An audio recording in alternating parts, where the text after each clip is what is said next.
ಅದರಿಂದಲೇ ಇವಾಗ ನಮ್ಮ ಭೂಮಿ ಹೆಚ್ಚು ಹಾಳಾಗ್ತಾ ಇದೆ. ಅಂದ್ರೆ ನಾವು ಸ್ವಾರ್ಥಕ್ಕೋಸ್ಕರ ವಿಷ ಉಣಿಸಿ ಮುಂದಿನ ಪೀಳಿಗೆಗೆ ನಾವು ವಿಷ ಬಿಟ್ಟು ಹೋಗ್ತಾ ಇದ್ದೀವಿ. ಗೋಕೃಪಾಮೃತ ಅಂತ ಇದನ್ನ ಗುಜರಾತಿನ ಬಾಬು ಸುತಾರಿಯಾ ಇವರು ಕಂಡಿಡಿದ್ರು.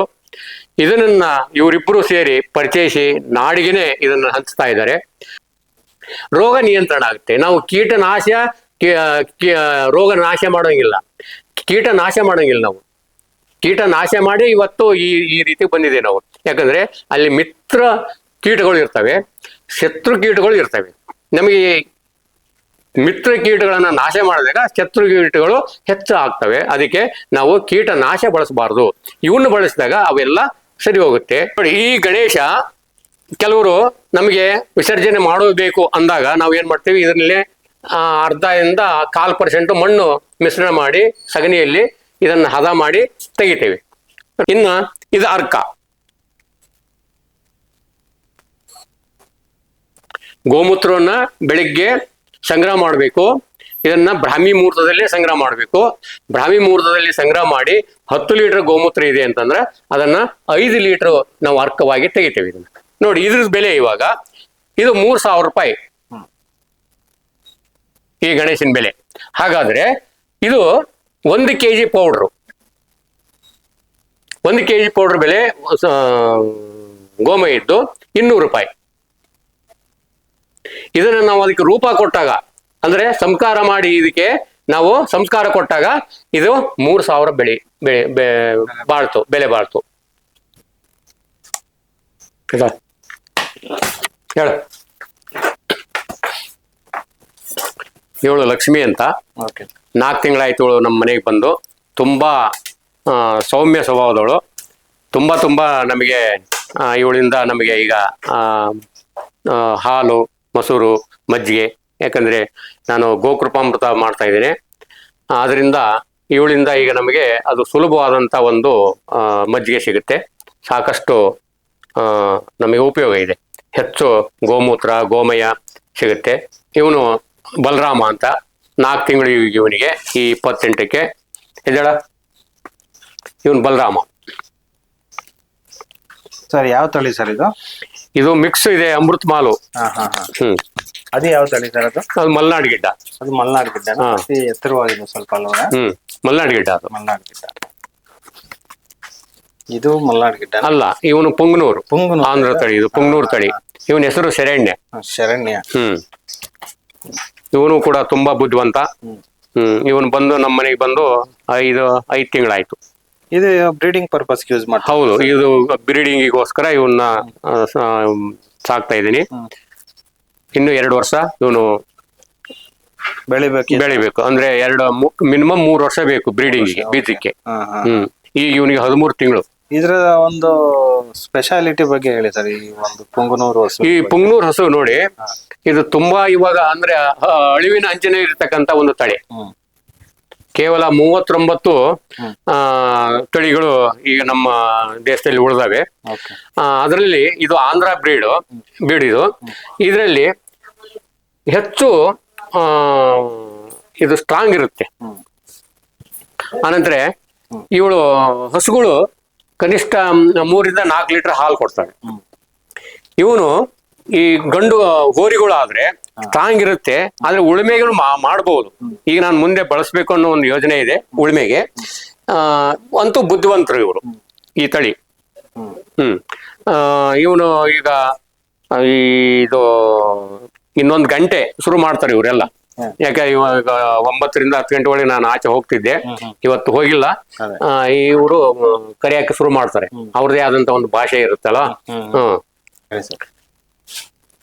ನಮ್ಮ ದೇಶೀಯ ಹಸುವಿನ ಒಂದು ಬಳಕೆ ಇವಾಗ ಹೆಚ್ಚು, ಅಂದ್ರೆ ಬಹಳ ಪ್ರಮಾಣದಲ್ಲಿ ಕಮ್ಮಿ ನಾವು ಕಾಣ್ತಾ ಇದ್ದೀವಿ.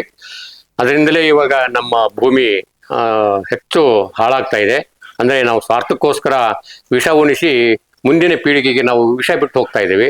ಅದಕ್ಕೆ ಗುರುಗಳು, ಕನ್ನೇರಿ ಮಠದ ಕಾಡಸಿದ್ದೇಶ್ವರ ಮಠದ ಗುರುಗಳು ಮತ್ತು ಗುಜರಾತಿನ ಸುತಾರಿ ಬಾಬು ಅಂತೇಳಿ, ಇವರು ಒಂದು ಒಳ್ಳೆಯ ಒಂದು ಅದ್ಭುತವಾದಂಥ ಒಂದು ಅಮೃತವನ್ನ ಅಂತ ಹೇಳ್ಬೋದು.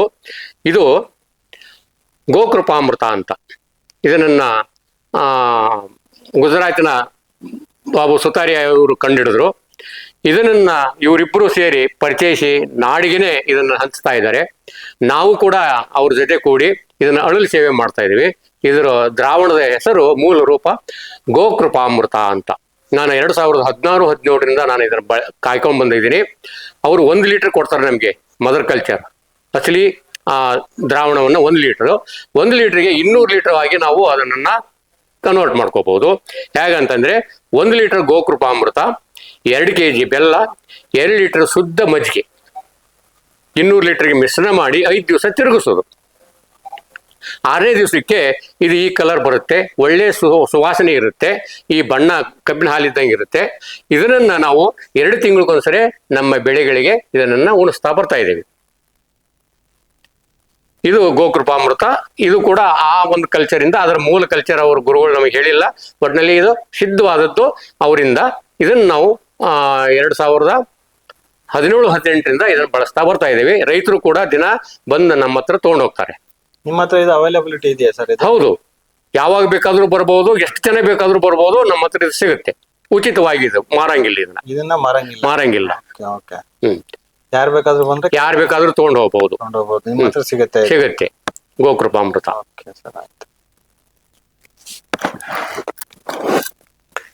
ಇನ್ನ ಇದು ಹಾಲು ಕೊಡಲ್ಲ ಇವಳು ಅಂತ ಹೇಳ್ಬಿಟ್ಟು ನಮ್ಮ ರೈತರು ಇದನ್ನ ತೆಗೆದು ಜರ್ಸಿ HF ಅನ್ನ ಬಳಕೆಯನ್ನು ಮಾಡಿದ್ರು. ಓಕೆ, ಸರಿ, ಅದು ಕಮರ್ಷಿಯಲ್ ಆಯ್ತು, ಅಂದ್ರೆ ಜೀವನಕ್ಕಾಯ್ತು.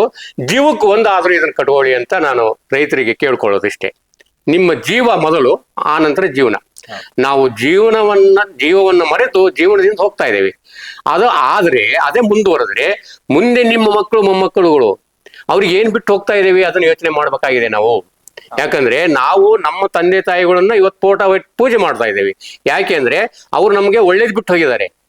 ನಾವು ನಮ್ಮ ಮಕ್ಕಳಿಗೆ ಏನ್ ಬಿಟ್ಟು ಹೋಗ್ತಾ ಇದ್ದೇವೆ ಒಬ್ರು ಯೋಚನೆ ಮಾಡ್ತಾ ಇಲ್ಲ. ಅವಾಗ ಆ ಇತಿಹಾಸ ಬಂದಾಗ ಅವರು ಸ್ಟಡಿ ಮಾಡಿದಾಗ, ಇವ್ರು ಉದ್ಧಾರ ಆಗೋದಕ್ಕೆ ನಮ್ಮನ್ನ ಇವತ್ತು ಬದುಕೋದಕ್ಕೆ ಬಿಟ್ಟಿಲ್ಲ. ಯಾಕಂದ್ರೆ ಅವ್ರು ಎಲ್ಲೂ ಕೈ ಇಟ್ಟರು ಕೂಡ ವಿಷ ಇರುತ್ತೆ. ಅವಾಗ ಅವ್ರು ನಮ್ಮ ಫೋಟೋ ಹಾಳಬಾಯಿಗೆ ಹಾಕ್ತಾರೆ. ಅದಕ್ಕೆ ನಿಮಗೆ ಹೇಳೋದು ರೈತರಿಗೆ ಇಷ್ಟೇ, ನೀವು ಮನೆಗೆ ಜೀವಕ್ಕೊಂದೊಂದು ನಾಟಿ ಹಸುವನ್ನ ಪೋಷಣೆ ಮಾಡಿ, ನಿಮ್ಮ ಕೈ ತುಂಬಾ ಗೋಮಯ ಗೋಮೂತ್ರ ಅಂದ್ರೆ ಸಗಣಿ ಗೊಬ್ಬರ ಸಿಗುತ್ತೆ. ಆ ಭೂಮಾತೆಗೆ ಅವಳು ಬಂದಿರದೆ ಭೂಲೋಕವನ್ನು ಉದ್ಧಾರ ಮಾಡೋದಕ್ಕೆ, ದೇವಲೋಕದಿಂದ ಬಂದಿರದೆ ಆ ಗೋಮಾತೆ ಭೂಲೋಕವನ್ನು ಉದ್ಧಾರ ಮಾಡೋದಕ್ಕೆ. ಅದಕ್ಕೆ ಅದನ್ನ ನೀವು ಬೆಳೆಸಿ ಅವಳನ್ನು ಪೋಷಣೆ ಮಾಡಿ. ಯಾಕಂದ್ರೆ ನಾವು ಅವಳನ್ನು ಸಾಕಿದೆ ಅನ್ನೋದು ದೊಡ್ಡ ತಪ್ಪು. ಅವಳು ನಮ್ಮನ್ನು ಸಾಕ್ತಾ ಇರೋದು ಅಷ್ಟೋ ಇಷ್ಟು ಅವಳು ಇದೆ ಅಂತೇಳಿ ಇಲ್ಲಿ ಪ್ರಪಂಚದಲ್ಲಿ ಮಳೆ ಬೆಳೆ ನಡೀತಾ ಇದೆ, ಇದು ಸತ್ಯ. ಅದಕ್ಕೋಸ್ಕರ ನೀವು ದಯವಿಟ್ಟು ಪ್ರತಿಯೊಬ್ಬರು ರೈತರು ಒಂದೊಂದು ನಮ್ಮ ದೇಶೀಯ ಹಸುಗಳನ್ನ ಪೋಷಣೆ ಮಾಡಿ ನಿಮ್ಮ ಭೂಮಿಯನ್ನ ಮತ್ತೆ ಪುನರುಜ್ಜೀವನ ಕೊಡ್ರಿ ಅಂತ ನಾನು ಅವರಲ್ಲಿ ಕೇಳ್ಕೊಳ್ತೇನೆ. ಹೀಗೆ ಹಾಲು ಅಷ್ಟೇ ಅಲ್ಲ, ಸಗಣಿಯಿಂದ ಸಾಕಷ್ಟು ಉತ್ಪಾದನೆ. ಮೊದಲನೇದ್ದು ಈ ಗೋಕೃಪಾಮೃತ ಆಯ್ತು, ಎರಡನೇದ್ದು ಜೀವಾಮೃತವನ್ನು ಮಾಡೋದು. 200 ಲೀಟರ್ ನೀರು ಇಟ್ಟಿರ್ತಕ್ಕಂಥ ಡ್ರಮ್ ಅಲ್ಲಿ 10 kg ಸಗಣಿ, 10 ಲೀಟರ್ ಗೋಮೂತ್ರ, 200 ಲೀಟರ್ ನೀರು, 2 kg ಬೆಲ್ಲ, 2 kg ದ್ವಿದಳ ಧಾನ್ಯದ ಹಿಟ್ಟು. ನಂತರ ನೀವು ಯಾವ ಭೂಮಿಗೆ ಬಳಸ್ತೀರಾ ಆ ಭೂಮಿಯ ಒಂದು ಹಿಡಿ ಮಣ್ಣು, ಒಂದು ಬಗಸೆ ಮಣ್ಣು, ಆ ಡ್ರಮ್ ಅಲ್ಲಿ ಇದನ್ನೆಲ್ಲ ಸಂಗ್ರಹ ಮಾಡಿ 5 ರಿಂದ 6 ದಿವಸ ಅಥವಾ 7 ದಿವಸ ತಿರುಗಿಸೋದು ಪ್ರದಕ್ಷಿಣವಾಗಿ. ಆ ಪ್ರದಕ್ಷಿಣೆ ತಿರುಗಿಸಂಗಿಲ್ಲ, ಉಲ್ಟಾ ತಿರುಗಿಸಬಾರ್ದು. ಯಾವುದೇ ಔಷಧಿ ನಾವು ಕಳಿಸ್ಬೇಕಾದ್ರೆ ಪ್ರದಕ್ಷಿಣವಾಗಿ ತಿರುಗಿಸ್ಬೇಕು, ಅಂದ್ರೆ ಕ್ಲಾಕ್ ವೈಸ್ ತಿರುಗಿಸ್ಬೇಕು. ತಿರುಗಿಸಿ 7ನೇ ದಿವಸಕ್ಕೆ ಅದು ಜೀವಾಮೃತ ರೆಡಿ ಆಗುತ್ತೆ. ಅದನ್ನು ನೀವು ಬೆಳೆಗೆ ಕೊಡ್ತಾ ಬನ್ನಿ, ಭೂಮಿ ಕೊಡ್ತಾ ಬನ್ನಿ, ಒಳ್ಳೆ ಬೆಳೆ ಬರುತ್ತೆ. ಅದು ನಿಮಗೆ ಎಲ್ಲಾ ರೀತಿಯ ಲಾಭ. ಅದರಿಂದ ಮೊದಲನೇದ್ದು ಭೂಮಿಗೆ ಒಳ್ಳೆ ಆಹಾರ ಸಿಗುತ್ತೆ ಬೆಳೆಗಳಿಗೆ. ಆನಂತರ ಅದು ಕೀಟ ನಿಯಂತ್ರಣ ಆಗುತ್ತೆ, ರೋಗ ನಿಯಂತ್ರಣ ಆಗುತ್ತೆ. ನಾವು ರೋಗ ನಾಶ ಮಾಡೋಂಗಿಲ್ಲ, ಕೀಟ ನಾಶ ಮಾಡಿ ಇವತ್ತು ಈ ರೀತಿ ಬಂದಿದೆ ನಾವು. ಯಾಕಂದ್ರೆ ಅಲ್ಲಿ ಮಿತ್ರ ಕೀಟಗಳು ಇರ್ತವೆ, ಶತ್ರು ಕೀಟಗಳು ಇರ್ತವೆ. ನಮಗೆ ಮಿತ್ರ ಕೀಟಗಳನ್ನ ನಾಶ ಮಾಡಿದಾಗ ಶತ್ರು ಕೀಟಗಳು ಹೆಚ್ಚು ಆಗ್ತವೆ. ಅದಕ್ಕೆ ನಾವು ಕೀಟನಾಶ ಬಳಸಬಾರ್ದು. ಇವನ್ನು ಬಳಸಿದಾಗ ಅವೆಲ್ಲ ಸರಿ ಹೋಗುತ್ತೆ. ಎರಡನೇದ್ದು, ಇವುಗಳನ್ನ ಸಗಣಿಯನ್ನ ನಾವು ಗೊಬ್ಬರ ರೂಪ ಬಳಸ್ತೀವಿ. ನಮಗೆ ಸಗಣಿ ಇನ್ನೂ ಮಿಕ್ತೆ ಅಂತಂದ್ರೆ ಉತ್ಪನ್ನಗಳನ್ನಾಗಿ ನಾವು ಮಾರ್ಪಾಡು ಮಾಡ್ತೀವಿ.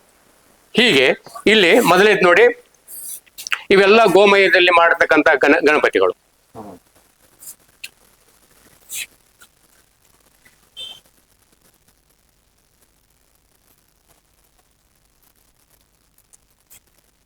ಹೇಳಿ ಸರ್.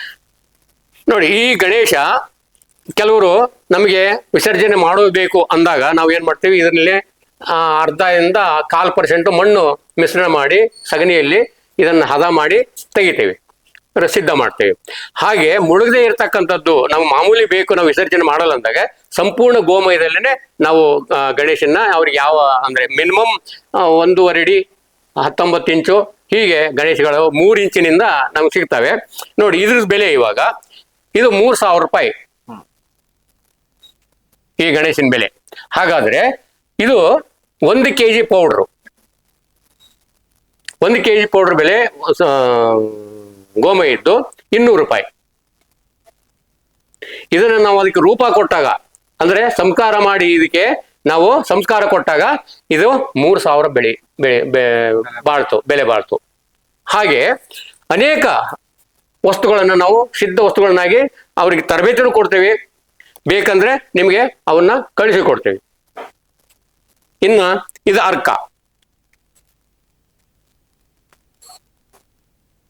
ಗೋಮೂತ್ರವನ್ನ ಬೆಳಿಗ್ಗೆ ಸಂಗ್ರಹ ಮಾಡಬೇಕು. ಇದನ್ನ ಬ್ರಾಹ್ಮಿ ಮುಹೂರ್ತದಲ್ಲೇ ಸಂಗ್ರಹ ಮಾಡಬೇಕು. ಬ್ರಾಹ್ಮಿ ಮುಹೂರ್ತದಲ್ಲಿ ಸಂಗ್ರಹ ಮಾಡಿ 10 ಲೀಟರ್ ಗೋಮೂತ್ರ ಇದೆ ಅಂತಂದ್ರೆ ಅದನ್ನ 5 ಲೀಟರ್ ನಾವು ಅರ್ಕವಾಗಿ ತೆಗಿತೇವೆ. ಇದನ್ನ ಯಾವ ತರ ತೆಗೆಯೋದು ಅದ್ರ ಬಗ್ಗೆ ಹೇಳಿ ಸರ್. ಈ ಅರ್ಕ ತೆಗೆಯೋ ಒಂದು ವಿಧಾನ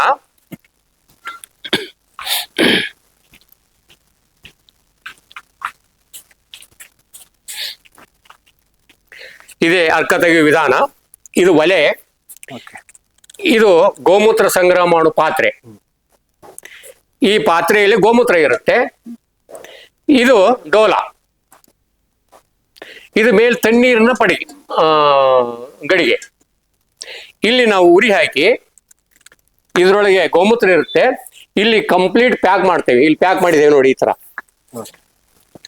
ಸಗಣಿಯಲ್ಲಿ ಪ್ಯಾಕ್ ಮಾಡಿ ಬಟ್ಟೆ ಹಾಕಿ ಪ್ಯಾಕ್ ಮಾಡಿ ಇಲ್ಲಿ ತಣ್ಣೀರು ಹಾಕ್ತೇವೆ.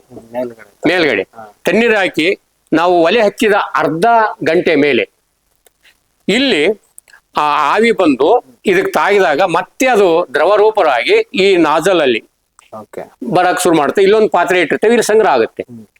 ಹೀಗೆ ಇದನ್ನ ಬೆಳಗ್ಗೆ ನಾವು ಬ್ರಾಹ್ಮಿ ಮುಹೂರ್ತದಲ್ಲಿ ಪ್ರಾರಂಭ ಮಾಡಿದ್ರೆ ಸಾಯಂಕಾಲ 5 ಗಂಟೆಗೆ ನಮಗೆ 5 ಲೀಟರ್ 10 ಲೀಟರ್ಗೆ 5 ಲೀಟರ್ ಅರ್ಕ ಸಿಗುತ್ತೆ. ಈ ರೀತಿ